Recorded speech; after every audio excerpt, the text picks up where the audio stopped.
Hi everyone, in this video I'm going to show you how to manage general settings of your Shopify store. To manage these settings, click on the settings tab here in the left bar. Now you are in the general settings page. First option you will get is store details. To manage store name and phone number, you need to hover over this tab and click on the pencil icon here. Here you can set or change the store name, phone number of your store and email address of your store so that you will receive all the emails or notifications related to your store on that particular email. For example, I'm changing this store name here, and then all you need to do is click on the save button here. To manage the billing address of your store, you need to hover over this tab and click on the pencil icon here. Here you can set up or change the legal business name and billing address for your store. Once you set up the store name and the address, you need to click on the save button here. Next option is store defaults. Here you can change the default settings of your store. For example, the currency display. You can change the store currency by clicking on these three dots here and then click on the change store currency option here. For example, I'm changing the store currency from US dollar to Canadian dollar. Then this is optional that you give reason that why you are changing the store currency. I don't want to give reason, so I'm leaving this blank and click on the save button here. Next is unit system. Here you can switch between the unit system from metric to imperial, and for the default bait unit of your store, you need to click on this select box and you can switch between pound and ounce. Next is time zone.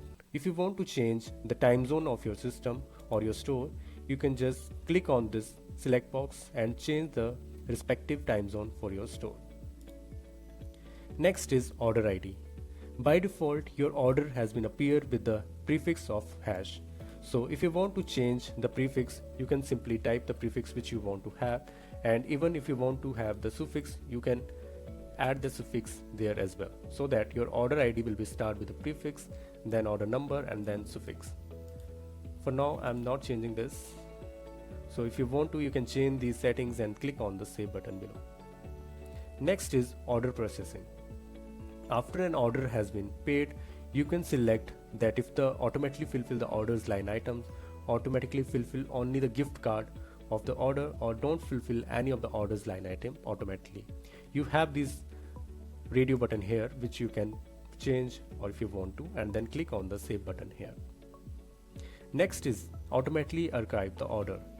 If the order has been paid and fulfilled or the line items has been refunded, it is up to you if you want to archive the order automatically or not. For now I just check this option, so my all orders after the fulfillment they will archive automatically. Next is brand assets. In order to manage the brand assets across the sales channels, themes and apps, you need to click on the manage button here so that you can set the default logo, square logo, colors, color schemes and cover image, etc. To change the default logo, you need to click on this icon, and same for the square logo. Primary colors you can set from here, then contrast color, secondary colors, cover image of your store, slogans and store description, etc. And after changing all the details, you need to click on the save button here. Last option you will get on the general setting page is for resources. You don't need to take care or worry about this section, but if you want to connect to Shopify Help Center, you can click on Get Help button here. If you want to hire a Shopify partner, you can click on this button here. You can view or change the logs of your store by clicking on this button. If you want to set up any keyword shortcuts, you can click on this option. And if you want to check your store activity log, you can click on this tab here. That's all for the general settings. If you like this video, please give it a big thumbs up. Don't forget to subscribe our channels. See you in the next video. Thank you.